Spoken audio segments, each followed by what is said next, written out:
Finally ఈరోజైతే కుదిరింది అమ్మమ్మ వాళ్ళ ఇంటికి వెళ్ళడానికి. దాదాపు 3 మంత్స్ అవుతుందనుకుంటా నేను వెళ్ళక.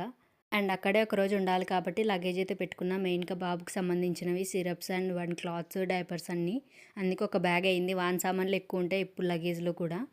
అండ్ వెళ్ళే దారిలోనే నాన్న షాప్ ఉంటే అక్కడ కొద్దిసేపు ఆగాము. అప్పటికి ఎండ చాలా వచ్చేసింది. అండ్ ఊరికి వెళ్ళేటప్పుడు ఉత్త చేతులతో వెళ్ళకూడదు కాబట్టి కావాల్సినవన్నీ తీసుకొని ఆటో అయితే ఎక్కాము. నేను చిన్నప్పటి నుంచి చూస్తూనే ఉన్నా మా అమ్మమ్మోళ్ళ ఊరికి వెళ్ళాలంటే ఆటోలు అయితే అంత ఈజీగా కదవు. ఆ ఊరి ఆటోలు అయితే మినిమం 10 మంది లేనిదే ఆటో అయితే కదలదు. సో మేమే ఫస్ట్ ఎక్కాం. అందుకే సైలెంట్గా కూర్చున్నాం. మా వాడు ఆట పట్టించాడు. ఈ మధ్య వీని అల్లరి ఎక్కువైపోతుంది. పెద్దోడు అయిపోతున్నాడు కాబట్టి చాలా అల్లరి ఎక్కువ చేస్తున్నాడు.